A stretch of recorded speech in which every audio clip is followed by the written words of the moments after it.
याद रखें, अल्लाह तीन तरीक़ों से दुआ जो है उसको आंसर करता है। या अल्लाह उसी वक्त दे देता है इमीडिएटली, या अल्लाह जो है उसको थोड़ा सा डिले करता है, क्योंकि ज़ाहिर है अल्लाह ताला उस बंदे को मज़ीद निखारना चाहता है।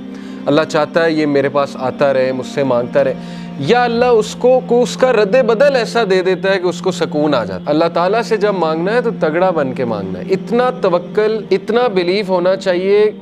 यही तो मोमिन की मिसाल है। मुशरिक की मिसाल क्यों अल्लाह ने कहा ज़ईफ़ है मांगने वाला? क्योंकि उसके हार्ट में डाउट्स हैं, उसको मांगना ही नहीं आ रहा है, उसको पता ही नहीं है मैंने मांगना कैसे।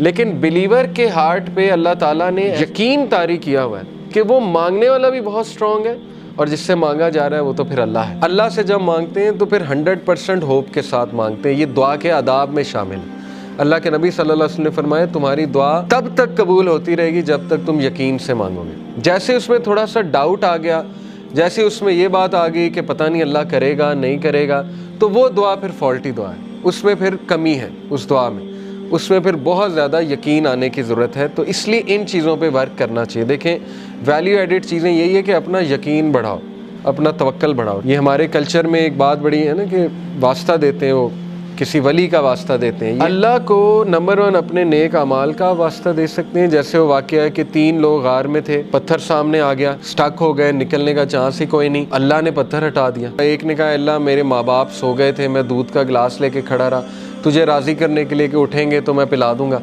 तो मैं सारी रात खड़ा रहा। अगर तुझे ये अमल पसंद आया तो इसको पीछे हटा दे। अल्लाह ने पीछे हटा दिया थोड़ा सा। दूसरे ने कहा अल्लाह मुझे दावत गुनाह, मैं गुनाह करना चाहता था, लेकिन उस औरत ने जब मैं एंटर होने लगा तो उसने कहा इत्तक़िल्लाह, अल्लाह से डर जा, तो उसने कहा मैं डर गया अल्लाह। अब अल्लाह को ये अमल कितना पसंद आया। हालांकि कोई कह सकता है कि यार वो तो पहले से गुनाह करता आ रहा है, ये क्या बड़ी बात है, पीछे हट गया। नहीं, अल्लाह को यही तो पसंद आया है कि वो मेरे डर से पीछे हट गया। तो Allah is all appreciative, Allah appreciate करता है। अल्लाह ने पत्थर हटा दिया। तीसरे ने कहा अल्लाह मैंने जो है वो किसी ने मेरे पास बकरियां रखवाई थी, बकरियों के बच्चे हो गए, तो उससे मैंने कुछ प्रॉफिट कमा लिया। जब वो वापस आया मैंने उसे बकरियां भी दी और वो प्रॉफिट भी दिया। यानी इस लेवल की ऑनेस्टी। तो अल्लाह अगर तुझे ये पसंद आया है, तेरे लिए किया था और तुझे राज़ी करने के लिए, तो पत्थर मुकम्मल हट गया।